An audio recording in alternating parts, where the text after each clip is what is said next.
23rd August 1942, the Volga River, Stalingrad. The wailing began precisely at 4 in the afternoon, not the cries of humans, though those would emerge soon enough, but the mechanical scream of Junkers U-87 Stukas plummeting from the heavens, their Jericho sirens wailing like harbingers of doom descending upon the condemned. Beneath them, the city of Stalingrad sprawled along the western shore of the Volga, 500,000 inhabitants continuing their ordinary routines, unaware that mere minutes remained before their existence shattered. Then the explosives descended, not in dozens, not in hundreds, thousands upon thousands. Wave upon relentless wave of Luftwaffe aircraft transformed the afternoon atmosphere into an impenetrable veil of smoke and flames.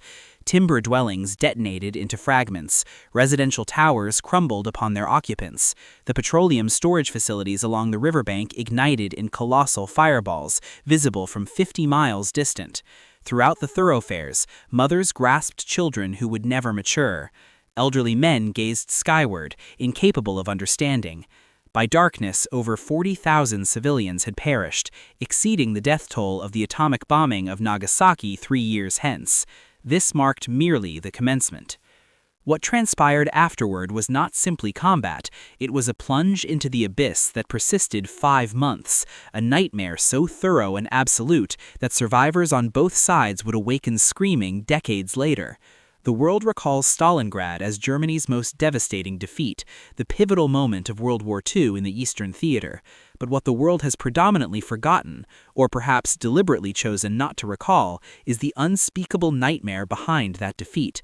The cannibalism spawned by starvation, the wounded abandoned to freeze among the wreckage, the summary executions of withdrawing soldiers, the children who perished clutching their mothers' frozen remains, the vermin that grew corpulent on human flesh, and the insanity that consumed men's minds in a metropolis where survival meant transforming into something subhuman.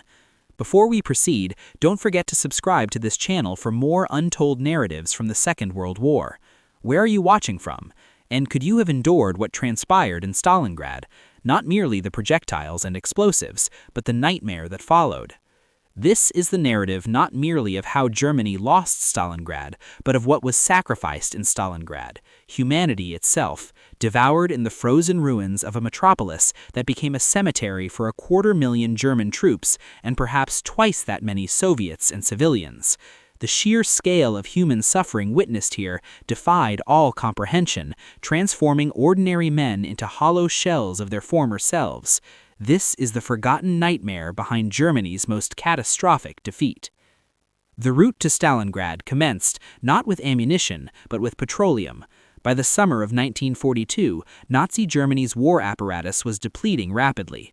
The failure to seize Moscow in 1941 had shocked Hitler and his Supreme Command, but the Führer persuaded himself that the Soviet Union could still be shattered if Germany could capture the oil fields of the Caucasus. The Baku petroleum fields generated over 70% of Soviet oil production. Without petroleum, the Red Army's armored divisions would cease advancing, its aircraft would be grounded, and the entire Soviet war machine would disintegrate like a structure built upon sand. Operation Blau, Case Blue, was initiated on 28 June 1942. Army Group South, commanded by Field Marshal Fedor von Bock, shattered through Soviet defensive lines with overwhelming might.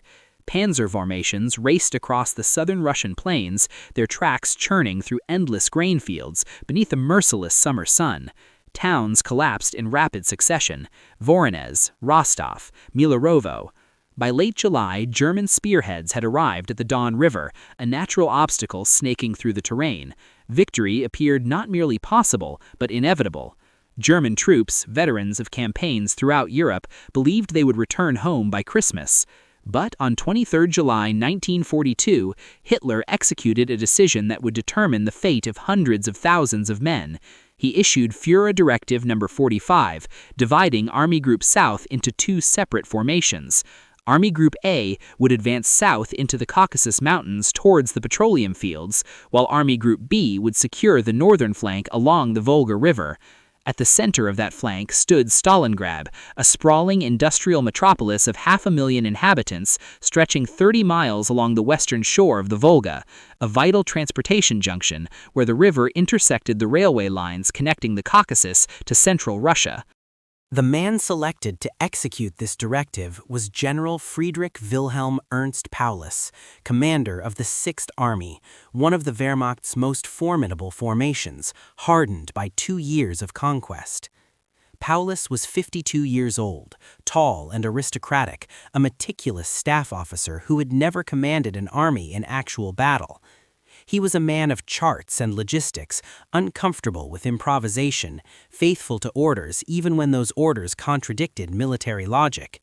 Now he commanded 250,000 troops, supported by hundreds of armored vehicles, thousands of artillery pieces, and the might of the Luftwaffe. His adversary would be a man of an entirely different nature, and that difference would determine everything. General Vasily Ivanovich Chuikov was everything Paulus was not. Where Paulus was refined, Chuikov was coarse. Where Paulus followed orders without question, Chuikov bent or violated them when necessary. A peasant's son from a village near Moscow, Chuikov had ascended through the Red Army ranks through raw competence and an iron determination that refused to accept defeat. He was short, stocky, missing several teeth from a grenade blast, and possessed a vocabulary that made veteran soldiers cringe.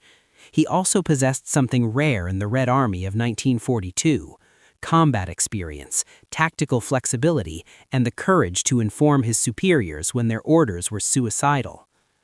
On 12 September 1942, as German forces were already battling in Stalingrad's outskirts, Chuikov was summoned to Stalingrad Front headquarters, located in a bunker on the eastern shore of the Volga.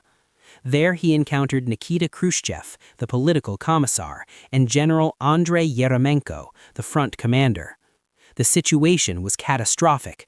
German forces were driving Soviet defenders backwards street by street.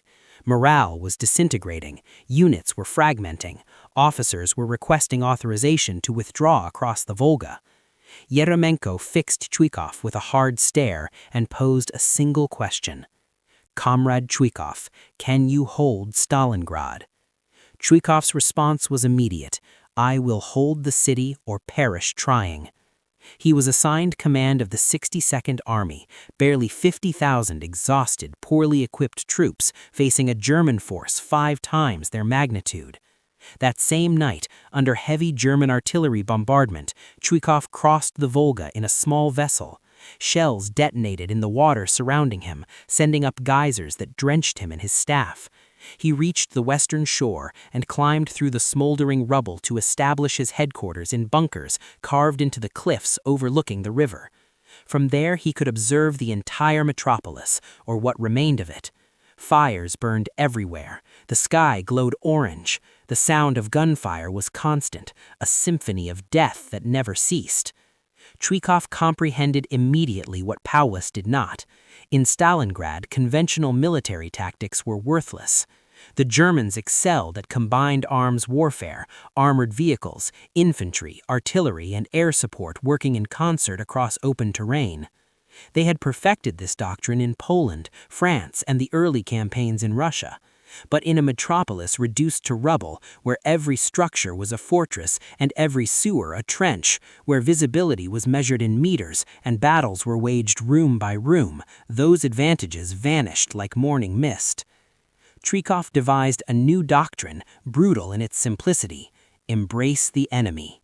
Soviet soldiers would remain as close to German lines as physically possible, sometimes within 50 meters, sometimes sharing the same ruined structure on different floors. This negated German air superiority. Luftwaffe bombers couldn't strike Soviet positions without hitting their own troops. German artillery had to be cautious for the same reason. The battle would be waged at grenade-throwing distance, with knives and entrenching tools, in conditions so intimate that soldiers could hear their enemies breathing through the walls. He also implemented active defense, no passive holding of lines, no waiting for the German assault. Every position would be contested with maximum aggression. If the Germans seized a building in the morning, the Soviets would counterattack at dusk. The city became a meat grinder, and Chuikov fed it willingly, knowing that every day Stalingrad held was another day the Soviet High Command had to prepare the massive counteroffensive that would change everything. But first, his men had to endure, and in Stalingrad, survival required becoming something other than human. By mid-September, the Sixth Army had penetrated deep into Stalingrad. German soldiers, many of them veterans who had fought from the Atlantic to Moscow, were unprepared for what they encountered. This was not warfare as they knew it. This was something primal, something that stripped away civilization and revealed the darkness beneath. The ruins themselves were a nightmare landscape. Buildings were hollow shells, their walls pockmarked by thousands of bullet holes and shell fragments. Floors collapsed into basements, creating vertical mazes where up and down lost meaning. Staircases terminated in mid-air. Doorways opened onto nothing.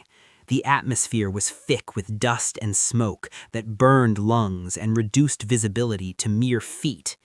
Dead bodies, Soviet, German, civilian, lay everywhere, decomposing in the summer heat, covered with flies.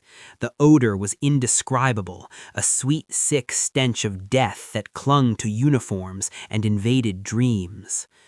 Snipers made movement suicidal. Soviet marksmen, concealed in the ruins with scoped Mosin-Nagant rifles, could place a bullet through a man's eye from 300 meters. They were patient, invisible, capable of waiting hours for a single shot. German soldiers learned to move in short, unpredictable bursts, never to silhouette themselves against the sky, never to follow the same route twice. Many learned too late. One Soviet sniper, Vasily Zaitsev, would personally eliminate over 200 German soldiers during the battle, becoming a propaganda hero and the subject of films decades later. Booby traps were everywhere, corpses rigged with explosives, doors wired to grenades, water bottles filled with acid. German soldiers learned to trust nothing, to treat every object as a potential death sentence. The psychological toll was immense. Men jumped at shadows. Paranoia became rational. Sleep brought nightmares of traps and ambushes. The fighting was savage beyond description. German combat engineers utilized flamethrowers to clear Soviet positions, spraying liquid fire into basements where defenders huddled. The screams of men burning alive echoed through the ruins, a sound that drove some soldiers mad. Soviet soldiers responded with Molotov cocktails, bottles filled with gasoline, kerosene, and sulfuric acid that transformed men into human torches. Hand-to-hand combat was not occasional, it was routine. Soldiers strangled each other in stairwells, fought with bayonets and entrenching tools, clubbed each other with rifle butts, used their bare hands when weapons were lost. One German officer documented in his diary, later published, "We have fought for 15 days for a single structure. The front is a corridor between burnt-out rooms. It is the length of a corridor between two windows. From story to story, faces blackened with sweat, we bombard each other with grenades in the middle of explosions, clouds of dust and smoke, heaps of mortar, floods of blood, fragments of furniture and human beings. The street is no longer measured in meters, but in corpses. Stalingrad is no longer a town. By day, it is an enormous cloud of burning, blinding smoke. It is a vast furnace. And when night arrives, one of those scorching, howling, bleeding nights, the dogs plunge into the Volga and swim desperately to gain the other shore. The nights of Stalingrad are a terror for them. Animals flee this inferno. The hardest stones cannot endure it for long. Only men persist. The average life expectancy of a Soviet soldier newly arrived in Stalingrad was 24 hours. For junior officers, it was 3 days. Reinforcements crossed the Volga at night in boats and barges under constant German artillery bombardment. Many never reached the western shore. Bodies floated downstream. The Volga, witnesses said, ran crimson.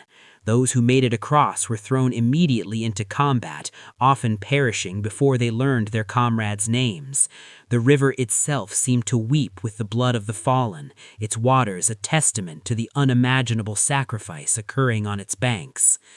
But the nightmare was only beginning. As autumn turned to winter, something worse than bullets and bombs would come to Stalingrad: starvation, cold, and the madness they brought with them. Amid the chaos, certain locations became legendary symbols of Soviet resistance. The most famous was a 4-story apartment building on Soliechna Street, defended by Sergeant Yakov Pavlov and fewer than 30 men: Russians, Ukrainians, Georgians, Uzbeks, Jews, a microcosm of the Soviet Union. On 27 September, Pavlov's reconnaissance unit seized the building in a nighttime assault and decided to remain. Over 48 hours, they transformed it into a fortress. Windows were barricaded with bricks, leaving only narrow firing slits. Interior walls were punched through to create hidden positions and escape routes. Mines ringed the perimeter. Barbed wire crisscrossed approaches. The basement became a command post. The roof became a sniper's nest. A communication trench connected Pavlov's house to Soviet lines, allowing resupply and reinforcement. For 58 days, Pavlov's house held against everything the Wehrmacht could unleash at it. German infantry assaulted it repeatedly, sometimes twice daily. Panzers rolled up and fired point blank, their 75mm shells punching through brick but failing to dislodge the defenders. Stukas dropped bombs that collapsed one corner, but the Soviets simply shifted to other rooms. The building became a skeleton of brick and rebar, barely recognizable as human habitation, yet Pavlov's men never surrendered. They endured through ingenuity and desperation. Soviet artillery across the Volga, coordinated by a forward observer on the roof, devastated German formations before they could close in. Anti-tank rifles in the basement knocked out armored vehicles at close range. Machine guns covered every approach. At night, supplies came through the trench: ammunition, water, bread when available. During lulls, Pavlov's men slept in shifts, huddled together for warmth, listening to the sounds of battle that never ceased. Equally savage was the fighting for Mamayev Kurgan, a hill rising 102 meters above the city center. From its summit, artillery observers could direct fire across the entire battlefield. Whoever controlled Mamayev Kurgan controlled Stalingrad. It changed hands multiple times, sometimes daily in September and October. The hill was subjected to such intense bombardment that the soil was literally churned over, mixed with metal fragments until it became a toxic gray sludge. So saturated with metal was the earth that decades later, compasses would spin uselessly on Mamayev Kurgan, confused by the magnetic anomaly created by hundreds of thousands of shell fragments and bullets. Nothing would grow there for years. Soviet soldiers defending the hill called it the height of death. German soldiers called it the hill of corpses. Both were accurate.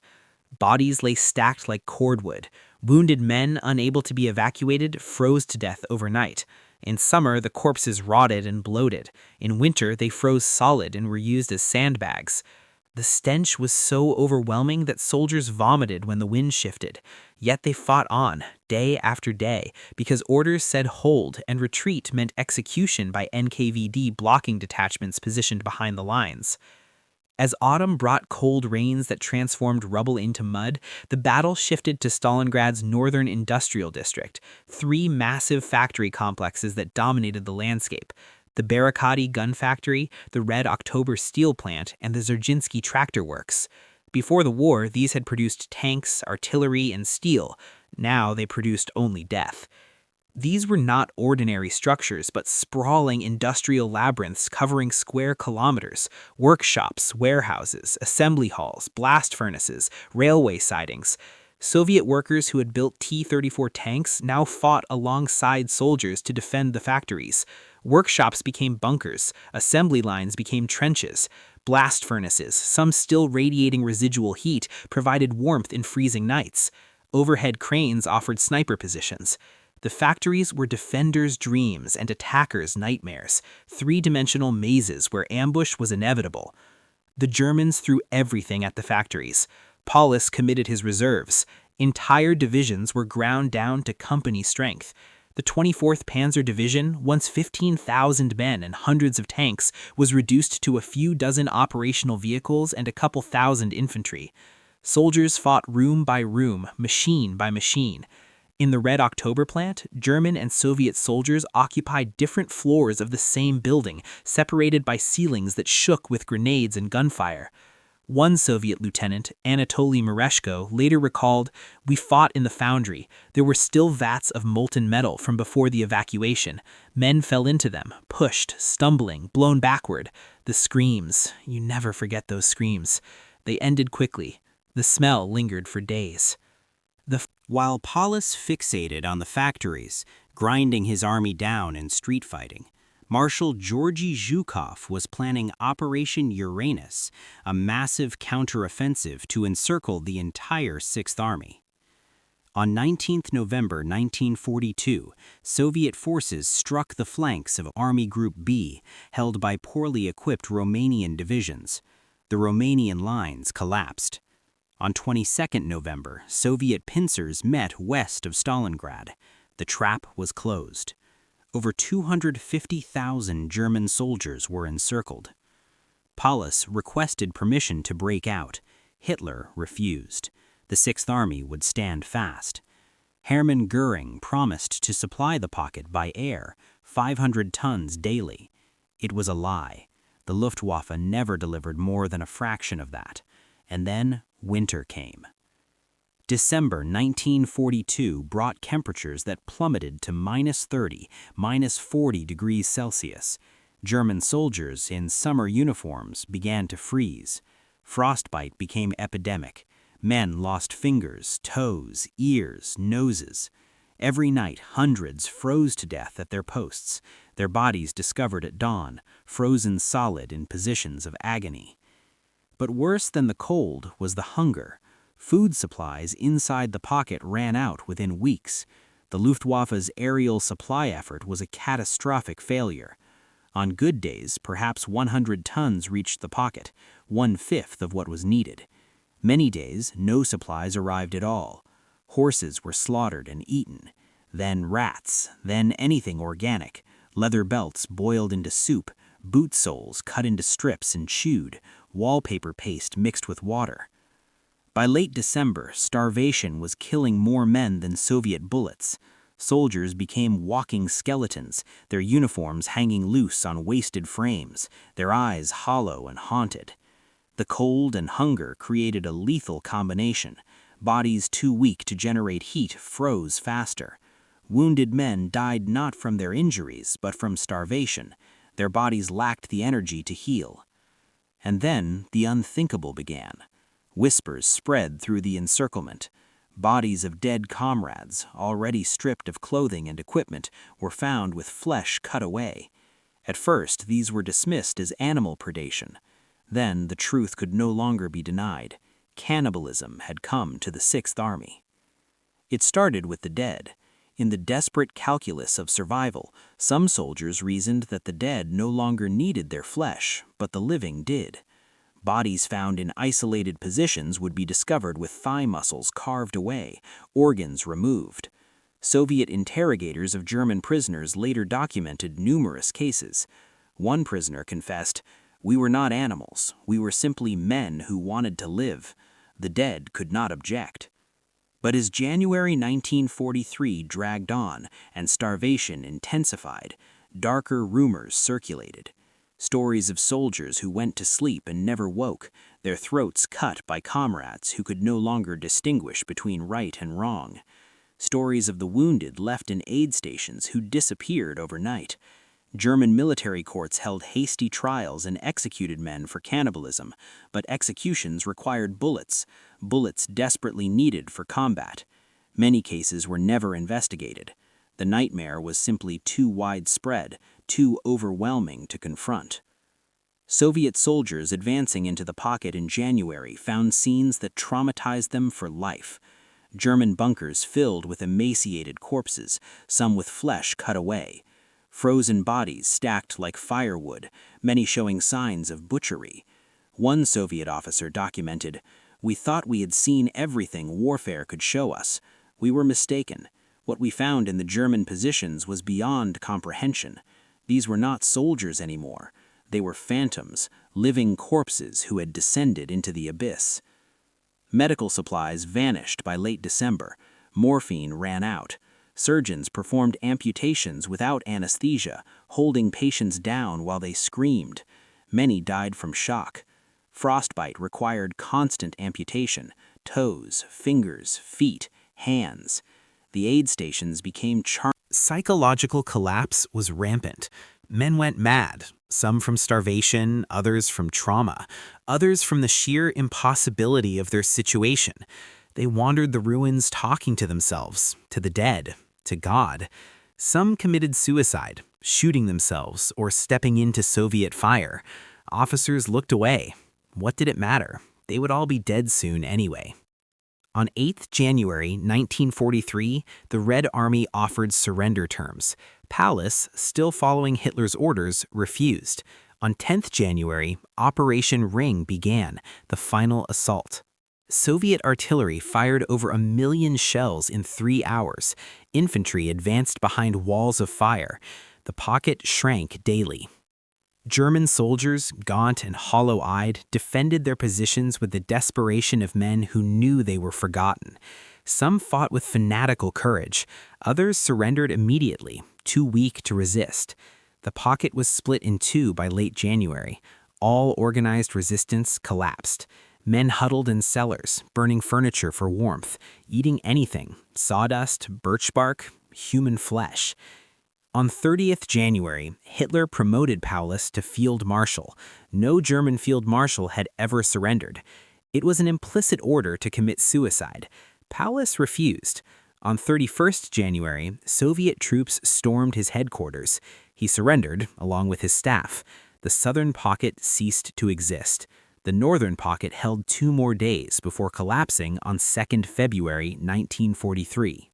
Of 250,000 encircled men, only 90,000 survived to become prisoners. Of those, barely 6,000 would ever see Germany again. The rest died in Soviet prison camps: typhus, dysentery, starvation, the after-effects of frostbite and trauma. They had survived Stalingrad only to die in captivity. Soviet losses were equally staggering. Over 1.1 million casualties during the 5-month battle. Civilian deaths exceeded 40,000 in the initial bombing alone, with thousands more dying during the battle. In total, perhaps 2 million people, soldiers, civilians, Germans, Soviets, Romanians, Italians, died in and around Stalingrad between August 1942 and February 1943. Stalingrad was rebuilt, renamed Volgograd in 1961. The Mamayev-Kurgan Memorial, dominated by an 85-meter statue of Mother Russia raising a sword, stands over the hill where so many died. Tourists visit, veterans weep. But what is memorialized is the victory, the triumph of Soviet arms, the turning point of the war. What is largely forgotten, what survivors on both sides rarely spoke of, was the descent into inhuman nightmare, the cannibalism, the madness, the moral collapse that occurred when men were pushed beyond the limits of endurance. German veterans, those few who survived, carried the shame and trauma to their graves. Soviet veterans, heroes of the Great Patriotic War, buried their own nightmares under propaganda and silence. Who would believe that the noble defenders of Stalingrad had also been driven to unspeakable acts? Who wanted to hear about the Soviet soldiers who executed their own comrades for cowardice, the civilians abandoned to starve, the wounded left to die because morphine was reserved for those who could still fight? The world remembers Stalingrad as Germany's most catastrophic defeat, the battle that turned the tide. That is true, but it was also something else. A place where the veneer of civilization was stripped away, where men discovered what they were capable of when survival became the only law. Both sides committed atrocities. Both sides suffered unimaginably. Both sides lost their humanity in the frozen ruins. Zhukov survived and accepted Berlin's surrender in 1945. Paulus testified at Nuremberg and died in obscurity in East Germany in 1957. Pavlov became a hero of the Soviet Union. Zaitsev, the sniper, became a legend. But the thousands who froze, starved, and descended into madness, their names are forgotten. The nightmare they experienced, the things they did to survive, were too terrible to memorialize. Stalingrad teaches us that warfare is not merely combat, it is the destruction of everything human: morality, sanity, dignity. The battle demonstrated what happens when ideology overrides reason, when leaders value symbols over soldiers' lives, when military goals become more important than human survival. The forgotten nightmare of Stalingrad is not just the death toll, though that was staggering. It is what the battle revealed about humanity's capacity for suffering and for inflicting suffering. It showed how quickly civilization collapses when food runs out, when cold becomes unbearable, when death surrounds you and offers the only escape. We remember Stalingrad as a triumph of Soviet resistance, a testament to courage and determination. That is part of the truth, but the complete truth includes the nightmare, the cannibalism born of starvation, the madness born of trauma, the moral compromises made to survive one more day. These are the parts of Stalingrad that history books often omit, that memorials don't mention, that veterans couldn't speak about without weeping. The soldiers who fought at Stalingrad, German and Soviet alike, were not monsters, though they were forced to do monstrous things. They were ordinary men thrust into extraordinary nightmare, pushed beyond the breaking point, forced to choose between death and actions that would haunt them forever. Many chose death. Others chose survival at any cost. Neither choice was wrong. Neither was right. In Stalingrad, such distinctions ceased to matter. This was the forgotten nightmare behind Germany's most catastrophic defeat, not merely the military catastrophe of losing an entire army, but the human catastrophe of what men became in the process. It is a nightmare we must remember, not to glorify or condemn, but to understand the true cost of warfare, paid not just in bodies, but in souls. But while Stalingrad marked the turning point in the East, another battle was brewing in the frozen forests of Belgium, Hitler's last desperate gamble to split the Allies and snatch victory from the jaws of defeat. Join this channel next time as we uncover the story of the Battle of the Bulge, where American soldiers faced their own frozen inferno and emerged victorious. Until then, remember those who suffered in Stalingrad, and never forget the nightmare that warfare brings, not just to bodies, but to the human spirit itself.